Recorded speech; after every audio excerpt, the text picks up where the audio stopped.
Hello friends, कैसे हैं आप सभी। मैं अक्षय पटेल एक बार फिर से आप सभी का स्वागत करता हूं अपने यूट्यूब चैनल पर।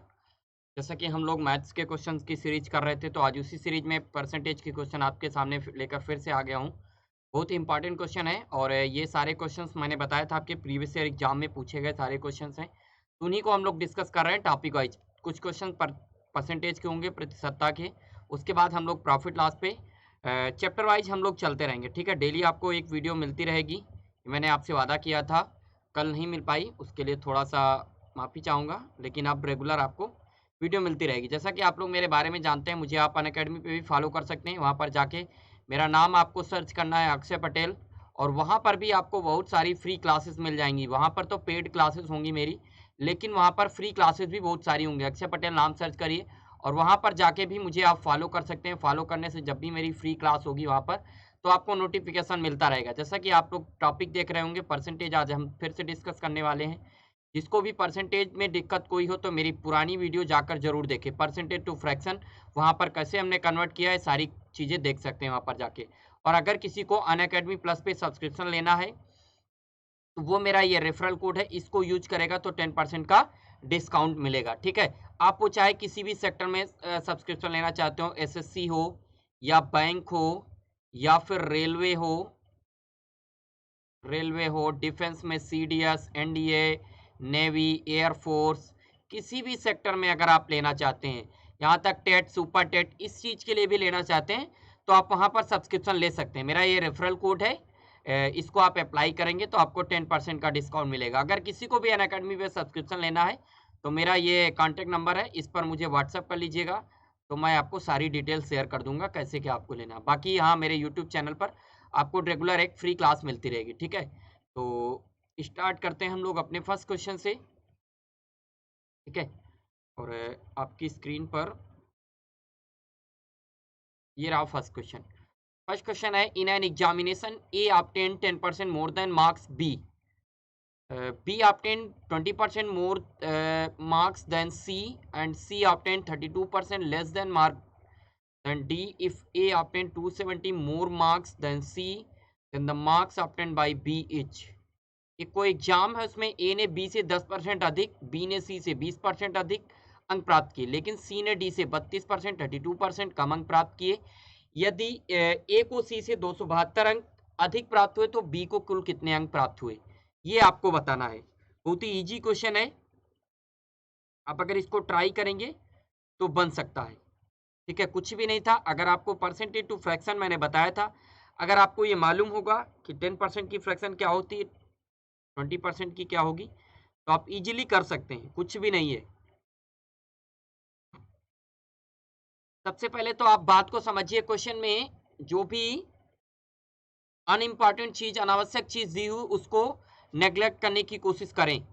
हमसे बी पूछा है, डी से कोई मुझे मतलब नहीं है।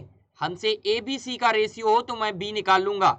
मतलब है मुझे क्वेश्चन सॉल्व करने के लिए सिर्फ ए बी सी का रेशियो चाहिए, डी से मुझे कोई मतलब नहीं है। आप मेरी बात को समझ पा रहे हैं। मैंने बताया जो भी अनइम्पॉर्टेंट चीज है उसको नेग्लेक्ट करने की कोशिश करें। क्वेश्चन में मुझसे बी का पूछा गया है, कुल कितने अंक प्राप्त किए, और ए और सी का डिफरेंस भी, ए को सी से डिफरेंस भी दिया हुआ 200 अंक, तो डी से मुझे यहाँ पर कोई मतलब नहीं है। तो डी को यहाँ पर थोड़ी देर के लिए मैं नेग्लेक्ट करूंगा और बताता हूँ आपको कैसे आपको क्वेश्चन को करना है। देखिए, ए रेशियो बी, पहले कह रहा कि ए को बी से 10% अधिक। मैंने आपको बताया था 10% का मतलब क्या होता है, 1/10, मतलब 10 अंक किसको मिले होंगे, ए को, तो बी को 10% अधिक, तो ए को 10% नहीं, ए को एक ज्यादा, यानी 11 अंक ए को मिले होंगे और बी को 10 अंक मिले होंगे। इतनी बात अगर मेरी आप समझ पा रहे हैं तो यस और नो में कमेंट करिएगा। फिर कह रहा बी ने सी से 20% अधिक अंक प्राप्त किए। 20% का मतलब होता है 1/5।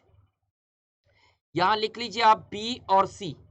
एक सवाल लास्ट क्लास में ऐसा ही मैंने डिस्कस कराया था। बी को कह रहा कि बी ने सी से 20% अधिक। अब बी ने सी से, यानी बी कितना 6, सी कितना 5, एक ज्यादा, यानी बी का 6 रेशियो होगा और ये 5 होगा। अब यहां तक जिसको बात मेरी समझ में आ रही होगी वो, हाँ, अब देखो यहां पर बी 10 है और यहां पर बी 6 है, यानी हम क्या करेंगे, इसको इक्वल करेंगे। अगर जहां भी आपको डबल रेशियो 2 बार दिखे, अगर यहाँ पे ए 2 बार होता तो भी हम इक्वल करते।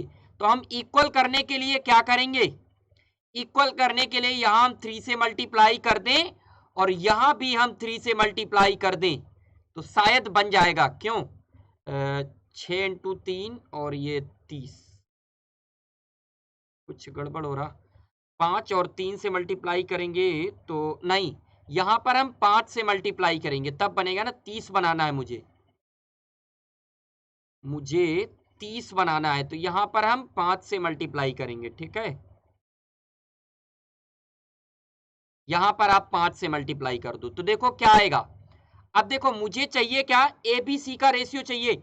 फिर ध्यान से समझिएगा, तो इधर जब 3 से मल्टीप्लाई करोगे तो इधर भी तो करोगे, इधर भी 5 से मल्टीप्लाई करोगे। अब मुझे A ratio B ratio C चाहिए। नया रेशियो मेरे पास क्या आ गया, 33 रेशियो 30, और यहां देखिए 30 रेशियो 25। देखिए बी दोनों जगह इक्वल हो गया, बात को मेरी समझ पा रहे, बी दोनों जगह इक्वल हो गया। अब ए बी सी का रेशियो क्या होगा, देखो ए तो 33 है तो वैसे ही लिख लो 33, बी दोनों जगह कितना है 30 है, 30 लिख लो, सी कितना है 25 है, 25 लिख लिया। देखना कहीं डी का वर्क नहीं पड़ेगा, जो आपको कहा था सी ने डी से 32% अंक प्राप्त किए, कोई मतलब नहीं है उसका। एबीसी का रेशियो आ गया। अब कह रहा है ए को सी से 272 अंक अधिक प्राप्त हुए, कह रहा ना कि ए ऑब्टेन्ड 272 मोर मार्क्स देन सी, मतलब ए को सी से 272 अंक कितने ज्यादा मिले हैं। तो यहां कितना रेशियो में ज्यादा है, रेशियो में कितने का अंतर है, अरे भाई 25 5 30 8 का अंतर है, यानी 8 यूनिट की वैल्यू कितनी है बताइएगा, 8 यूनिट की वैल्यू है 272।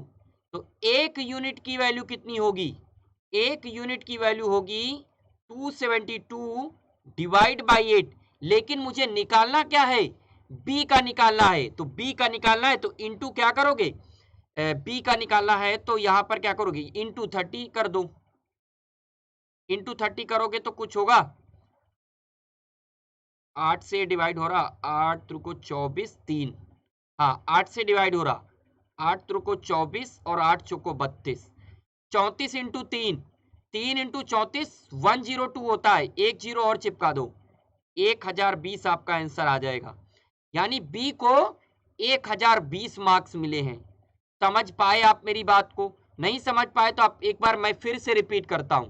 यहां पर क्वेश्चन में मुझसे डी से कोई मतलब नहीं, क्वेश्चन सॉल्व करने के लिए मुझे एबीसी का रेशियो चाहिए, वही हमने किया। 10% का मतलब 1/10, यानी ए को 11 और बी को 10, बी और सी 20% का मतलब 1/5 6 5, बी दो जगह है, बी को हमने इक्वल किया तो 3 से मल्टीप्लाई, यहां 5 से मल्टीप्लाई कर लिया, इधर भी 3 से, रेशियो आ गया ए बी सी का।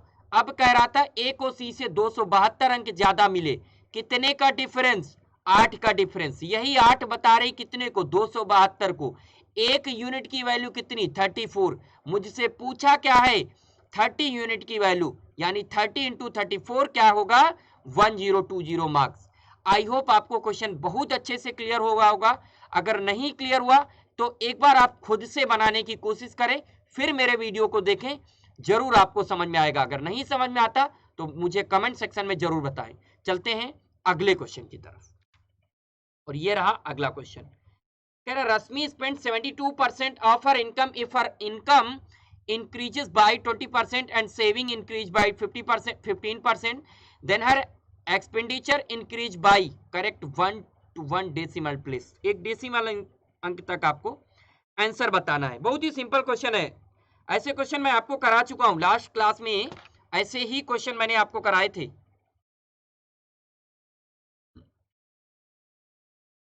सॉरी, हाँ ये क्वेश्चन था, चेंज हो गया था।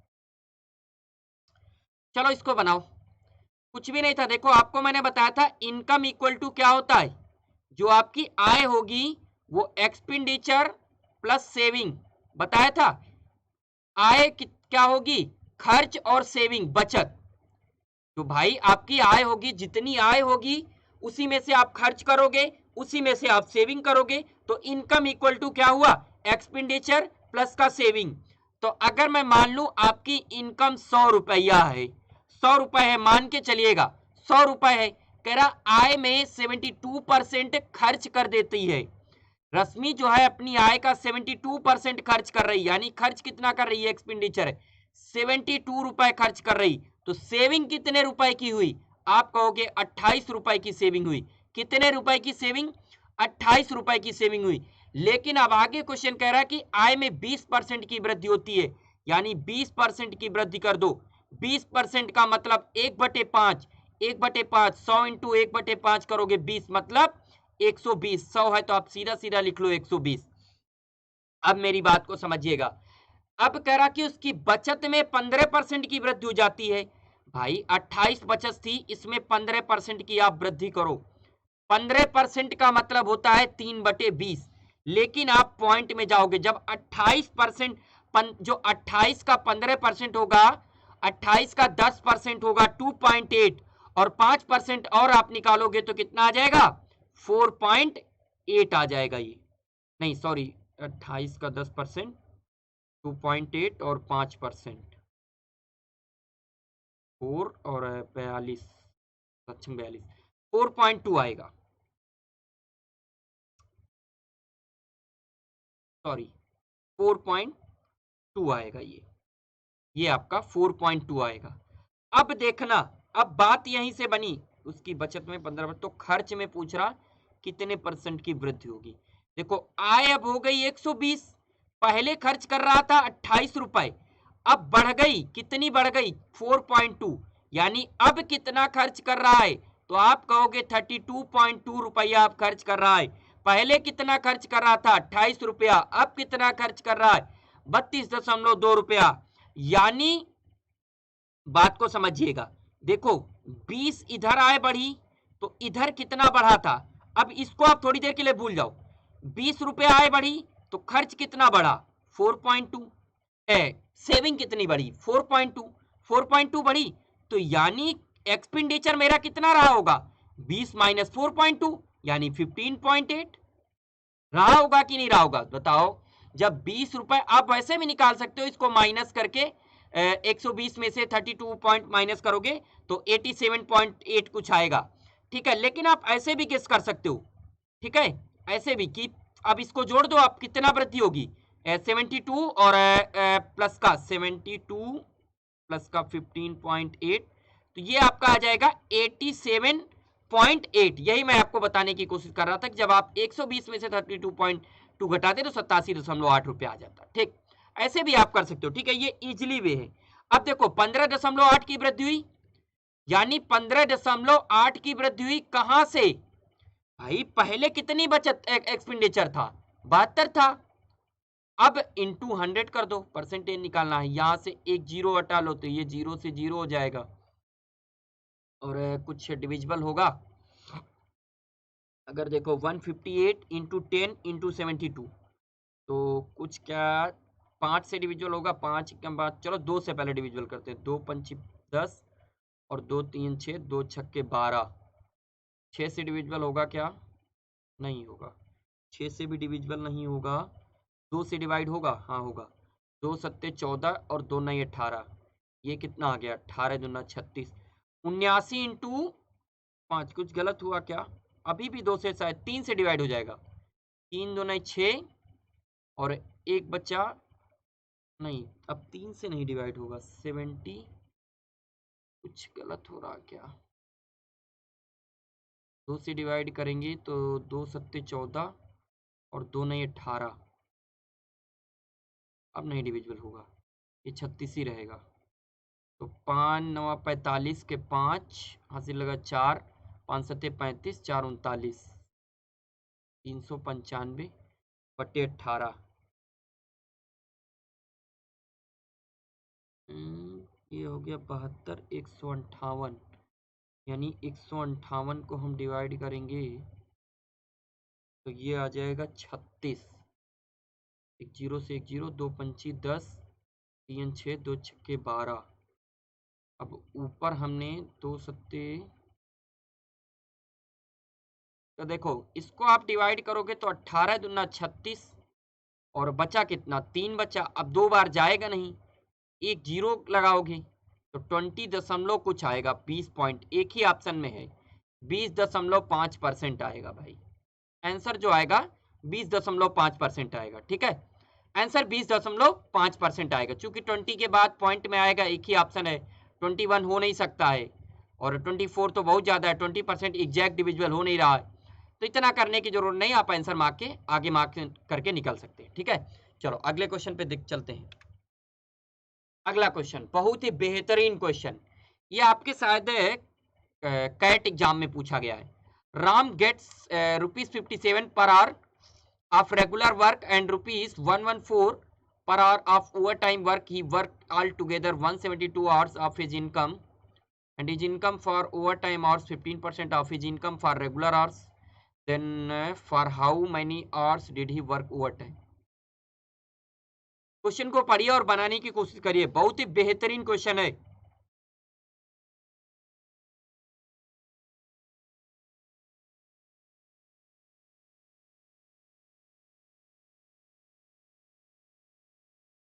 फिर से यहाँ फ्रैक्शन का यूज है, बहुत ही बेहतरीन। माइंड में अगर आप क्वेश्चन समझ में आ गया तब तो बना सकते हैं, अगर आपको ये क्वेश्चन नहीं समझ में आया ना तो नहीं बना पाओगे। क्वेश्चन को पहले ध्यान से पढ़ो। कह रहा राम एक नियमित काम करता है तो उसको 57 रुपए पर घंटे मिलते हैं, लेकिन अगर ओवर टाइम वर्क करता है, मान लिया आपकी 8 घंटे की ड्यूटी है, आपने 8 घंटे काम किया तो पर आवर के हिसाब से 57 पर आवर आपको रुपए मिलेगा। अगर आप ओवर टाइम करते, मान लिया आपने 10 घंटे ड्यूटी किया, तो ये जो 2 घंटे आपने ज्यादा किए, इस 2 घंटे का 2114 इतना रुपया आपको ज्यादा मिलेगा, 228 रुपया ज्यादा मिलेगा। ये क्वेश्चन करने की कोशिश कह रहा है। फिर कह रहा वह कुल मिलाकर 172 घंटे काम करता है और ओवर टाइम घंटों से उसकी आय नियमित घंटों से, अच्छा मतलब इसमें ओवर टाइम घंटे भी शामिल हैं, ये ध्यान रखिएगा। चलो देखते हैं, क्वेश्चन पे ही आते हैं, ट्राई करते हैं।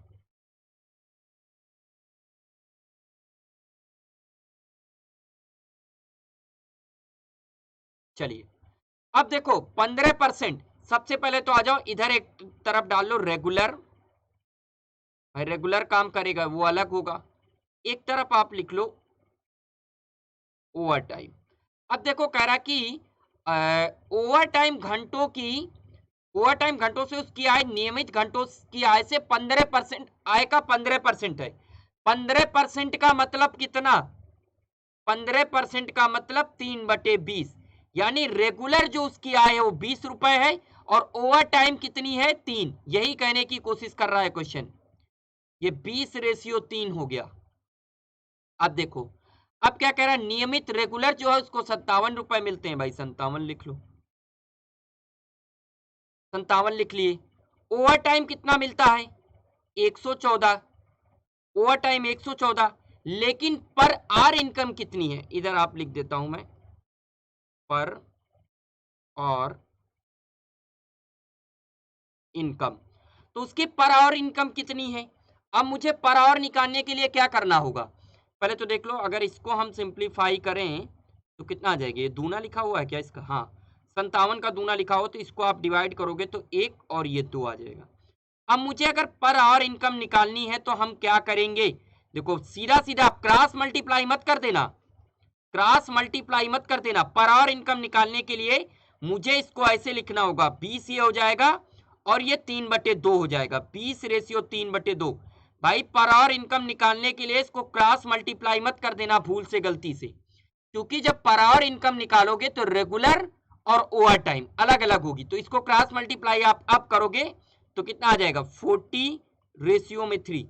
तो रेगुलर और ओवर टाइम का रेशियो कितना आ गया, 40 और ओवर टाइम का 3, लेकिन ये टोटल का दिया था कुल मिलाकर तो 43 हो जाएगा। टोटल कितना हो जाएगा, अगर हम बात करें टोटल की तो टोटल कितना हो जाएगा 43, और क्वेश्चन में 43 यूनिट की वैल्यू गिवन है 172।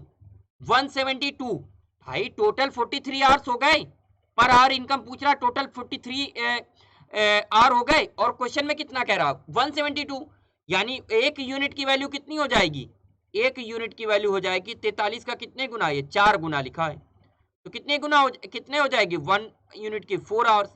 हमसे पूछा क्या है, उसने कितने घंटे ओवर टाइम, तो ओवर टाइम 3 घंटे किया, तो 3 इंटू 4 12 हो जाएगा। अगर ओवर टाइम की हम बात करेंगे तो 3 4 1 यूनिट की वैल्यू, तो 3 घंटे ओवर, तो 12 घंटे हो जाएगा। इजी क्वेश्चन था, सिर्फ आप बातों को समझ पाते। 12 घंटे आंसर सही है। ठीक है, चलते हैं अगले क्वेश्चन पर। एक और बेहतरीन सवाल, बहुत मजा आने वाला है। अगले सवाल में आपको सिर्फ माइंड कैलकुलेशन करके दिखानी है। ये रहा आपकी स्क्रीन पे सवाल। एक क्लास में, in a class 60% of the student are girl and the rest are boys. There are 30% more girls than boys. If 68% of the students, including 30 boys, pass an examination, the percentage of the girl who do not pass it. अब देखो, केवल पास ना होने वाली लड़कियों की बात हो रही, तो हम लड़कियों पे ही वर्क करेंगे। ध्यान रखिएगा, क्वेश्चन को एक बार आप ध्यान से पढ़ लीजिए, देन आप बनाने की कोशिश करिए। ठीक है, क्वेश्चन को सही से पढ़िए, देन आप बनाने की कोशिश करिए।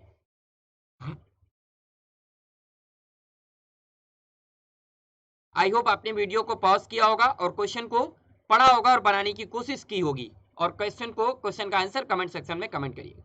अब देखो, दो लोग हैं भाई, बॉयज हैं और कुछ गर्ल्स हैं। ठीक है, ये बॉयज और गर्ल्स का रेशियो आप ले लो। ठीक है, कितना, 60% छात्र लड़कियां हैं भाई, 60% महिलाएं हैं, तो पुरुष कितने हुए, बॉयज बेचारे कितने हुए, 40% हो गए। अगर हम इसके रेशियो की बात करें तो 2:3 आ जाएगा, अब आगे कह रहा कि लड़कों की तुलना में 30 अधिक लड़कियां हैं, यानी यहां डिफरेंस कितने का, 1 का डिफरेंस, यानी 1 यूनिट की वैल्यू कितनी है, 30। 1 यूनिट की वैल्यू 30 है, क्वेश्चन खत्म। 1 यूनिट की वैल्यू 30, तो 2 यूनिट की वैल्यू कितनी, 60, 3 यूनिट की वैल्यू कितनी, 90 आ गया। यानी 60 और 90 लड़के और लड़कियां हैं, यानी टोटल स्टूडेंट की अगर हम बात करें तो कितने हैं, 150। अब देख लो, 150 का 60% की बात हो रही थी, 30 लड़कों सहित 68% छात्र परीक्षा में पास करते हैं, कुछ भी नहीं था। अब देखो, टोटल गर्ल्स कितनी, 90, लेकिन 68% छात्र परीक्षा पास करते हैं, यानी 150 का 60% अगर छात्र लड़कियां हैं तो 90, इतना तो हो गया। यानी 150 का, क्या कहीं कुछ गड़बड़ हो रहा है क्या, 68%, यानी टोटल आ गया 90। अब मुझे कह रहा है यदि 30 लड़कों सहित 68% छात्र, अच्छा 30 लड़के सहित, उसमें लड़के भी शामिल हैं, और 68% और जो 30 लड़के हैं केवल, और जो मतलब है और लड़कियां हैं, यानी 30 लड़कियां हैं तो 90। देखो भाई, टोटल गर्ल्स 90 हैं, कुछ गड़बड़ हो रहा क्या। अगर हम टोटल पास गर्ल्स की बात करें तो 60% छात्र लड़कियां लड़कों की तुलना में, यदि 30 लड़कों सहित 68% जो है, कुछ क्वेश्चन गड़बड़ लिखा गया, including 30 boys for an examination for the, देखो अगर मैं 150 का 8% निकालूं तो कितना आएगा, 150 का 8% निकालोगे, 0 से 0, 5 से 3 और 5 से 2 और 2 से 4, तो ये 12 आ जाएगा। यानी 12 क्या होगा, 90 और 12 भाई 68, 30 लड़कों सहित 68%, टोटल का कह रहा 68% छात्र परीक्षा पास करते हैं, तो यानी 30 लड़कों सहित 68%, तो ये 12 क्या हो जाएंगी, यानी अगर 90 प्लस 12 करो, 90 प्लस 12 तो कितना, 102, 90 प्लस 102, और इस 102 में 30 क्या हैं, लड़के हैं, 30 लड़के हैं, यानी लड़कियां कितनी हैं, ये 30 भाई बॉयज हैं, तो कितनी लड़कियां हो गई, टोटल 72 गर्ल्स कितनी हो गई, 72 गर्ल्स, ये पास वाली गर्ल्स हो गई, 72 पास गर्ल्स, पास वाली लड़कियां हो गई। तो फेल कितनी हुई भाई, फेल कितनी हुई, टोटल 90 ही लड़कियां थी, तो फेल गर्ल्स कितनी हुई, फेल गर्ल्स हो गई आपकी 90 माइनस में 72, 18 गर्ल्स जो हो गई वो आपकी फेल हो गई। पूछ क्या रहा था? तो उत्तीर्ण नहीं होने वाली लड़कियों का प्रतिशत पूछ रहा है। तो 18 लड़कियां नहीं पास हुई हैं। तो 18 टोटल कितनी लड़कियां थी? 90 इंटू में 100। तो 18 पंचे 90 और 5 से ये 2, यानी 20% लड़कियां नहीं पास हुई। आंसर कहाँ है? Option number C. फिर से समझिएगा, 40% 60% लड़कियां, 40% बॉयज, रेशियो 2-3 का कितना अंतर? 1 का अंतर। यहाँ कितने का अंतर? 30 कह रहा, 30 अधिक लड़कियां हैं। 1 बता रही 30 यूनिट को, तो 2 बताएगी 60 को, 3 बताएगी 90 को। टोटल कितने छात्र हो गए? 150 छात्र। अब मेरी बात को समझिएगा, हमें पास से मतलब नहीं, हमें फेल वाली पूछ रहा है लड़कियों की, तो उन्हीं पे हम काम करेंगे। 150 का 8%, 150 का भाई 60% छात्र लड़कियां इसमें टोटल हैं, तो यानी 60% जब लड़कियां तो 8% तो 12 रहे होंगे, यानी 90 + 12 टोटल 102। और जिसमें से क्या 30 बॉयज पास हुए, कह रहा ना 30 लड़कों सहित, तो यानी लड़कियां 72 पास हुई होंगी। और तो फेल कितनी हुई? टोटल 90 लड़कियां थी, फेल हुई 18 लड़कियां। इन्हीं लड़कियों का परसेंटेज पूछ रहा, यानी 18 टोटल कितनी? 90। 18 पंचे 90 और 5 से डिवाइड कर दो 100 को, तो 20% आ जाएगा। बेहतरीन क्वेश्चन था, मजा आ जाएगा। अगर आप तेज करेंगे, कैलकुलेशन आपकी फास्ट होगी, तो मात्र 30 सेकंड में आप बना सकते हैं क्वेश्चन को। चलिए चलते हैं अगले क्वेश्चन पे। The income of Rashmi is 20% more than that of Sakshi and 20% less than that of Priya. If Priya's income goes down by 4% and Sakshi's goes up 10%, then the percentage by which Priya income would exceed Sakshi is nearest to. कह रहा है कि रश्मि की जो आय है वो साक्षी से 20% अधिक है, और जो साक्षी की आय प्रिया से 20% कम है। यदि प्रिया की आय 4% कम हो जाती है और साक्षी की आय 10% बढ़ जाती है, तो कह रहा है then the percentage by which Priya की इनकम का साक्षी की इनकम से नियरेस्ट वो वैल्यू पूछा है। बनाइए, अच्छा क्वेश्चन है, बेहतरीन सा क्वेश्चन, आप बनाने की कोशिश करिए, बहुत ही मस्त क्वेश्चन है।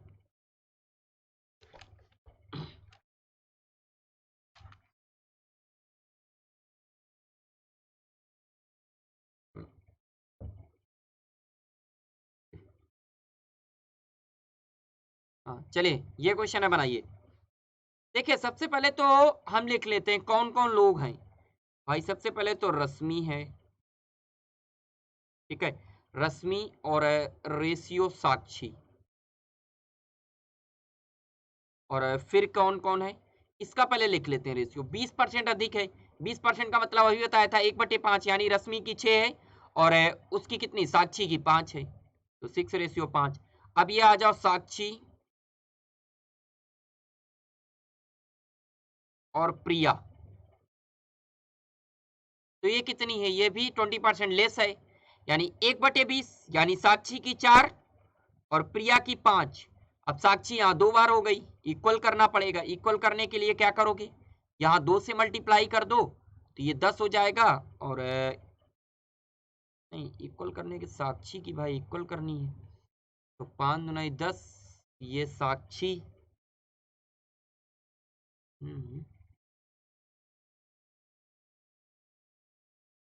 क्वेश्चन में साक्षी लेस देन, कि Sakshi and 20% less than that of Priya. अच्छा, रश्मि से ही प्रिया की इक्वल है, सॉरी, यहाँ पर थोड़ा सा मिस्टेक है क्वेश्चन को पढ़ने में। यहाँ पर भी रश्मि से ही 20% उसकी प्रिया की भी वो है, तो यहाँ पर रश्मि ही होगा, तो इसकी आय हम लोग इक्वल करेंगे रश्मि की, क्योंकि देखो कह रहा the income of Rashmi is 20% more than that of Sakshi and 20% less than that of Priya. Rashmi से ही इक्वल किया जा रहा है, तो यहाँ पर कितने से मल्टीप्लाई? 3 से कर दें तो क्या रेशियो बन जाएगा? 12/10 और 12/15। देखो दोनों जगह रश्मि की आय इक्वल हो गई। बताओ, अब मुझे, अब ध्यान से देखना, अब तीनों का रेशियो निकाल लेते हैं। अब भाई तीनों का रेशियो निकाल लेते हैं। एक तरफ लिख लो रश्मि, और रश्मि रेशियो साक्षी रेशियो में प्रिया। अब तो रश्मि का तो क्लियर है 12 रेशियो होगा, और साक्षी का कितना होगा 10 होगा, और प्रिया का कितना होगा 15 होगा। अब देखो कह रहा कि प्रिया की इनकम का 4%, अगर प्रिया की इनकम 4% कम हो जाती है, भाई प्रिया की इनकम 4% कम कर दो। 4% का मतलब है कम हो जाएगी, तो 1/25, तो 1/25 करोगे तो 25, और ये पॉइंट में यानी तो माइनस में कितना कम हो जाएगी 15, अगर एक मान लें 25, सीधा सीधा 150, 6, तो 6 से थोड़ा सा कम यानी 15, और रुक जाइए, यानी 14.4, 10 में 4 के 6, 1.6 कम होगी, माइनस का 1.6, तो इसमें माइनस 1.6 करोगे 15 माइनस का 1.6, तो कितना आ जाएगा ये आ जाएगा 14.4। अब देखो कह रहा कि साक्षी की इनकम 10% बढ़ जाती है, भाई 10% बढ़ा दो। 10% का मतलब 1/10, यानी 1 बढ़ेगी, अब 10 ना बढ़ा देना सीधा सीधा। अरे भाई 10 का 10%, 10 इंटू कितना हो जाएगा 10/100, तो 0 से 0 एक ही बड़ी इनकम, तो 11 हो गई इसकी इनकम, और इसकी इनकम 14.4। अब क्या कह रहा है, then the percentage by which Priya's income would exceed Sakshi nearest पूछ रहा है। अब देखो यहां अंतर कितने का है, साक्षी और प्रिया में अंतर कितने का 11, 3, यानी 3.4 का अंतर है। कितना ज्यादा, यहां समझिएगा, ये 3.4 कहां से ज्यादा है, 3.4 11 से ज्यादा है प्रिया की साक्षी की इनटू में 100। अब आप इसको सॉल्व करोगे तो कुछ पॉइंट में शायद आंसर आएगा, नियरेस्ट वैल्यू आपको लेनी है। ये पॉइंट हटा दो तो आप ये 0 कैंसिल हो जाएगा, तो यहाँ से आपको 340 मिल जाएगा, और ये 11, तो 11 से 3 टाइम जाएगा, और ये बचेगा 1, तो 31। हाँ देखो ऑप्शन कहीं ज़्यादा है, ये 2, तो ये तो दोनों खत्म, इतना होगा नहीं भाई, तो ऑप्शन यही बचता है, 31% आपका आंसर होगा। बिल्कुल सिंपल सा क्वेश्चन था। तो चलिए आज के लिए इतना ही, फिर से मिलेंगे हम लोग कल के वीडियो में। कल और बेहतरीन से सवाल होंगे आपके सामने, और आप में लोग मुझे अगर समझ में आ रहा तो मेरे चैनल को, वीडियो को लाइक जरूर करें, चैनल को सब्सक्राइब जरूर कर लें, डेली वीडियो आएगी तो आपको पास नोटिफिकेशन आ जाएगा, बेल आइकन को भी प्रेस कर लें, वीडियो को लाइक जरूर करिएगा, सब्सक्राइब करिएगा। अगर कोई भी प्रॉब्लम है तो आप कमेंट सेक्शन में कमेंट भी कर सकते हैं, ठीक है, और आप लोग मुझे अनअकैडमी पे फॉलो भी कर सकते हैं वहां पर जाके, ठीक है। तो आज के लिए इतना ही, सभी को धन्यवाद और थैंक यू वेरी मच।